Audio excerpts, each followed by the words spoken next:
E aí, já pensou em ganhar muito dinheiro com um canal de corte igual esse daqui que você está assistindo? No primeiro link da descrição temos um aulão para você que quer começar um canal de cortes e faturar muito aqui na internet. Também teremos planilhas que irão te ajudar na hora de organizar a produção do seu canal. Tá esperando o quê? O ano era 2014, né?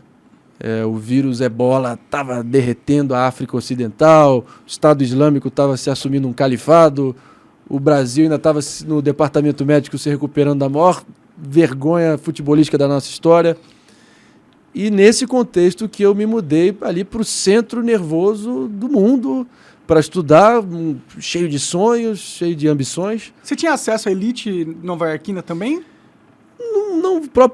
Não propriamente os americanos, né, que ficavam mais ali nos Hamptons, né, onde eles vão ali na área de veraneio, né? Cheguei aí, mas não. A gente acaba que os brasileiros lá têm uma comunidade muito forte e acabam se unindo lá também. Entendi. Tem até um ressentimento meu de não ter conhecido muito americano e mantido muita relação com americanos daquele período. Tá. Alguns professores eu mantive, que eu sempre gostei, não de você puxar saco de professor, mas alguns específicos eu fiquei amigo até pouco tempo. Um deles veio aqui trabalhando para a Eurásia, que é uma agência de análise de risco político global, talvez a maior de todas. É isso, meu pai me ensinou a cultivar laços, cultivar boas amizades. Ele esteve aqui agora fazendo uma cobertura da eleição brasileira de 22. Eu dei uma entrevista para ele em inglês. Sempre bom para exercitar aqui, para não ficar muito enferrujado o inglês. Ah, o seu inglês é bom. Eu vi que sua amiga foi lá no dia lá, você só falava inglês. Você lembra? Caralho, é verdade. Ela é uma amiga lá dessa época, em NYU, que eu estudei. Sim. Eu achava meio esquisito. Eu falei, mano, por que você está falando inglês toda hora? É bem pau no cu isso, mano. Eu entendo, total. Eu teria a mesma impressão. Mas, porra, é a única que eu dedico isso. Entendi. É a única, não, tudo única. bem. Acho que até é bom pra treinar e tal. Mas só pra treinar mesmo. Aí,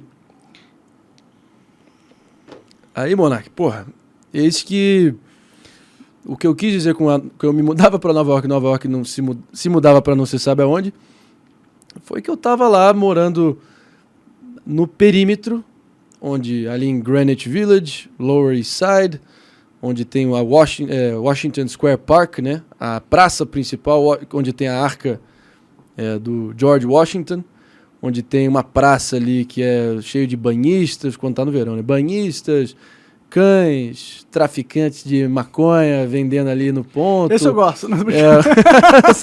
Mas tem os skatistas, enfim, e os alunos, né, da faculdade, naquele labirinto de prédios ali, que é 5, 10 minutos do Freedom Tower, antigo Twin Towers, antigo, onde foi 11 de setembro. Sim, né? sim. Se você pegar na Quinta Avenida, que é do lado norte da praça, e seguir para Midtown, subir a cidade, em Midtown, Quinta Avenida, com 56th Street, a rua 56, o que tem lá? Trump Tower. Então eu realmente estava vivendo no meu dia a dia, nos postes, nos muros, nas ruas, nas salas de aula e também nos ambientes do meu entorno, talvez a colisão ao vivo das duas maiores contra-revoluções políticas e sociais que hoje mais ou menos definem o que a gente está vivendo hoje em dia no tabuleiro político mundial. A contra-revolução de direita e a contra-revolução impulsionada pelo Trump, que anunciou a candidatura dele no Trump Tower, contra toda a militância ativista Bernie Sanders, identitária woke, que estava ali pulsando, inflamada com o nascimento do Black Lives Matter, que eu vi nascer, com os primeiros movimentos engatinhando e explodindo o magma do ressentimento histórico dos negros, que óbvio que foi muito instrumentalizado pelo que eu gosto de chamar pelos lobistas da aflição alheia, que se apoderam de dramas legítimos para instrumentalizar isso em votos. Que aí eu fácil, vi isso. Né? Teve o Millions March, né, que foi em dezembro de 2015, no último mês que eu estava lá. Eu dei uma de quem não quer nada e me infiltrei no meio dos manifestantes. E eu via muita gente que claramente estava ali para tentar, sabe, especialmente tinha alguns grupos ali, algumas áreas tinham mais brancos do que propriamente negros e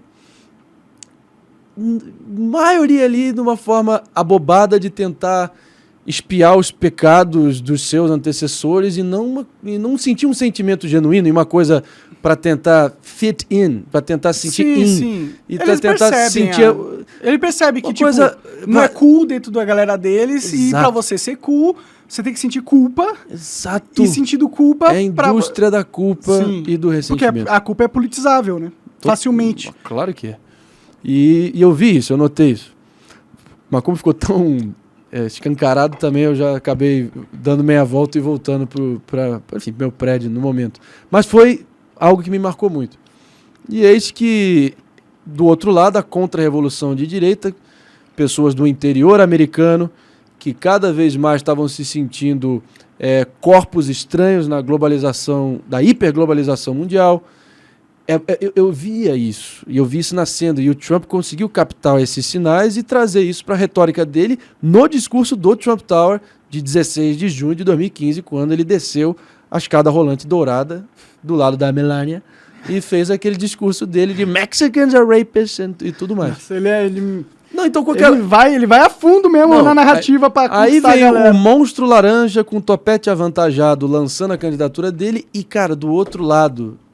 realmente, a distância de alguns quarteirões, eu sentia que as placas tectônicas da política mundial estavam tremendo debaixo de mim. Sim.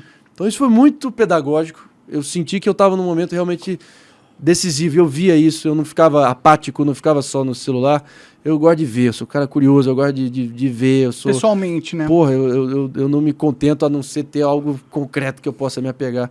Mas enfim, eis que isso é também muito revelador, que o Trump falava muito quando ele revogou, por exemplo, o Acordo de Paris do clima, né?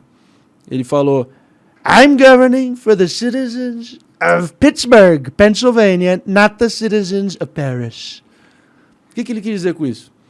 Hoje, está basicamente no mundo ocidental se cultuando um provincianismo às avessas. O que isso significa? Talvez o cidadão médio de uma Manhattan, uma Los Angeles...